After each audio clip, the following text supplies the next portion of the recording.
Hello everyone, this is Jaime from the Red Bank Public Library, and happy holidays! Today on Power Play for All Ages, we're going to be making our own ugly sweater ornaments. It's a nice little project to do. So, for this project you could use paper or felt. Then you can use like hot glue or tacky glue, whatever you have around the house. And anything else that's around, like ribbons or beads and other little items that can go on your little sweater. For this one here, I used pom-poms, and I used a brooch that belonged to my grandmother, and I used some lace that she had, and it's a nice little memory. Okay, let's get started. First, you need to trace a sweater shape on your felt or piece of paper. You can print out a sweater pattern off of Google, or you can make your own pattern. If you're going to freehand it, I would suggest folding your felt or paper in half and draw in half of the sweater.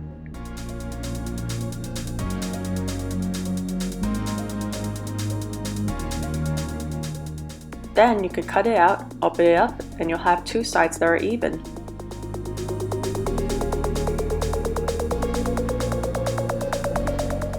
Then, choose which side will be on the back of the ornament, and use a ribbon to create a hanger.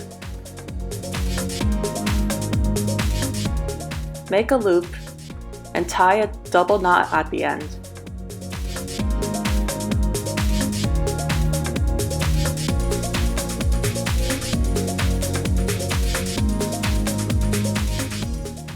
Cut off any excess ribbon.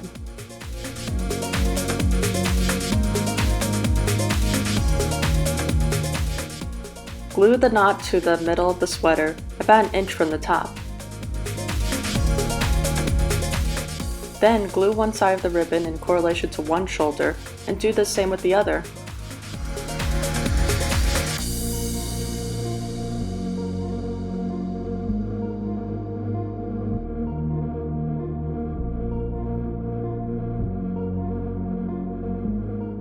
Once it's dry, now it's time for the fun part, decorating your ugly sweater. Last time my sweater was not really too ugly, maybe just a little bit tacky at most. But this time I'm going to try and take it up a notch and create a truly ugly masterpiece. While looking through some craft items, I found some items that my sister might like, but would not necessarily go together. So this sweater is dedicated to her.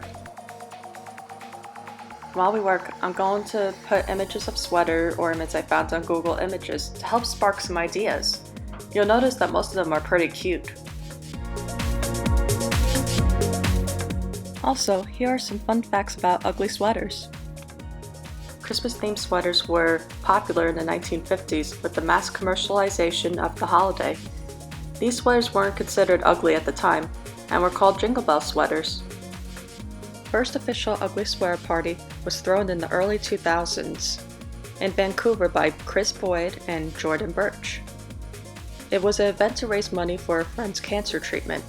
The idea soon spread all over Canada, the US, and later around the world.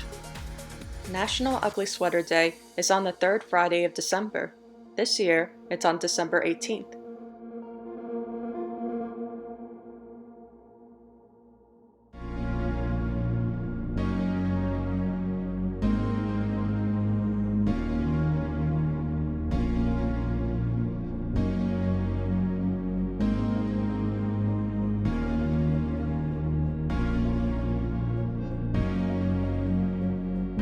What do you think of my ugly sweater? My sister likes pastel colors, ducks, and purple flowers, so I tried those together. I felt like something was missing, so I added a ruffle collar. I did show my sister my creation, and she said, strangely, I think I'd wear it. So I call that a success. Maybe you can make sweaters dedicated to your family and friends and give them as gifts. Or just make a set of them for your tree or just to decorate your home. They could be ugly or cute. whatever style you'd like to adopt. If you make a sweater ornament you're especially proud of, send it to redbanklibrary@gmail.com, titled Power Play Sweater. We would love to feature it on our Facebook and Instagram. Thank you again for coming to Power Play. And if you want to do some more crafts, we have a lot of crafts for Wednesdays that are for different ages. I also did another Power Play for kids, and we did little nutcracker puppets, so if you'd like to do that, you could go and find that on Facebook or YouTube. Okay, thank you again for coming, and Merry Christmas, Happy Hanukkah, Happy Kwanzaa, and Happy Holidays. Bye! We are also hosting an ugly sweater contest for people of all ages. Just send us a picture of yourself in your ugly sweater to redbanklibrary@gmail.com for a chance to win a prize.